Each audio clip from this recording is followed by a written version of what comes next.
சாய்ரா, என் அன்பு செல்லமே, என்னுடைய அழகான தங்கமே, உன் வாழ்க்கையில் அடுத்த கட்டம் இதுதான். ஆனால் இதை தெரியாமல் எந்த ஒரு புது விஷயத்திலும் உன்னுடைய வாழ்க்கையில் செய்து விடாதே.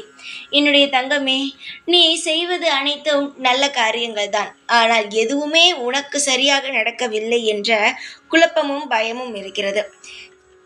உனக்கான நல்ல நேரமும் பிறந்து விட்டது. இனி நீ கவலைப்பட வேண்டிய அவசியம் ஒன்றுமே கிடையாது. நீ கவலைப்படாதே. ஆனால் இதற்கு பிறகு இதை செய்து விட்டு ஏதாவது நல்ல காரியம் இருந்தால் செய். உன்னுடைய வாழ்க்கையில் புதிதாக ஒரு செயலை செய்ய போகிறாய், இல்லை புதிதாக ஒரு இடத்திற்கு ஒரு வேலைக்கு செல்ல போகிறாய் என்றால் முதன்மையான தெய்வத்தை வணங்கிய பிறகு செல். ஒரு முதன்மையான தெய்வத்தை வணங்கினால்தான் அந்த காரியம் வெற்றிகரமாக இருக்கும். அதை புரிந்து கொள். பிள்ளையாரை நீ எந்த இடத்திற்கு போகிறாயோ அந்த நொடி ஒரு செதர் தேங்காயை உடைத்து விட்டு அந்த காரியத்திற்கு செல். எப்பேற்பட்ட தடை இருந்தாலும் அந்த காரியம் நிச்சயமாக வெற்றியில் தான் போய் முடியும். புரிந்து கொள் தங்கமே. எதுவாக இருந்தாலும் நான் நல்லதுக்குத்தான் செல்வேன். எதுவாக இருந்தாலும் என்னுடைய குழந்தையின் சிரிப்பான முகத்தை பார்க்கத்தான் நான் சொல்வேன். உன்னுடைய வாழ்க்கையில் தடங்கல்கள் இருக்கிறது. எந்த அளவுக்கு தடங்கள் இருக்கிறதோ அதனால் நிச்சயமாகவே வாழ்க்கையில் முன்னேறவே முடியாது. இது உனக்கும் தெரிந்ததுதான். நீ ஏதாவது புது காரியங்கள் செய்வதற்கு முன்பு போய் பிள்ளையாருக்கு செதர் தேங்காய் உடைத்து விட்டு செல். அந்த காரியம் எப்பேர் பெற்ற வெற்றியில் முடிகிறது என்று பார். உனக்கு நான் இது ஒரு விஷயம் சொல்கிறேன் என்னுடைய தங்கமே. இனி இதை செய்த பிறகு நீ எந்த காரியத்திற்கு போனாலும் அந்த காரியம் நிச்சயமாக வெற்றியை மட்டும்தான் தரும். உன்னை எந்த இடத்திலும் நிராகரிக்க மாட்டார்கள். எல்லா இடத்திலும் உனக்கான வேலைகள் கிடைக்கும், அங்கீகாரங்கள் கிடைக்கும்.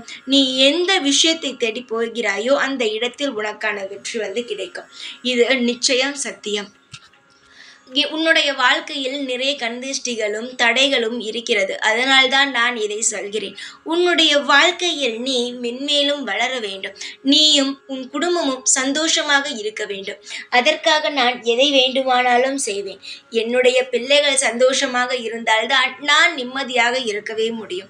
உனக்கு சந்தோஷம் என்றால் என்ன? உன்னுடைய குடும்பம் நிம்மதியாக இருந்தால் நீ சந்தோஷமாக இருப்பாய்.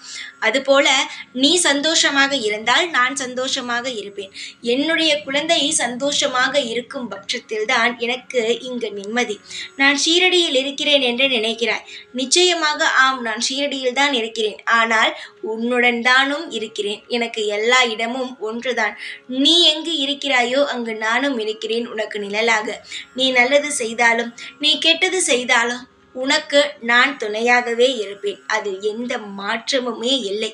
உனக்கு நல்லதுக்கு நான் துணை நிற்பேன். நீ தவறு செய்தால் நான் அதை தடுத்து உன்னை நல்ல வழியில் அழைத்து செல்வேன்.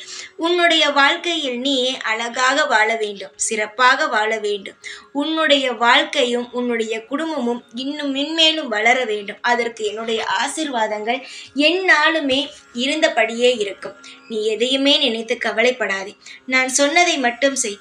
அதற்கு பிறகு எப்படிப்பட்ட வாழ்க்கை உனக்கு அமைகிறது, எல்லா இடத்திலும் வெற்றி கிடைக்கிறதா என்று பார். நான் சொன்னதை நீ செய்தாலே உன் வாழ்க்கையில் அனைத்தும் நல்ல முறையில் நடந்துவிடும். எப்பொழுதும் உன் கூடவே இருப்பேன். இந்த சாய்நாத். ஓம் சாய்ராம்.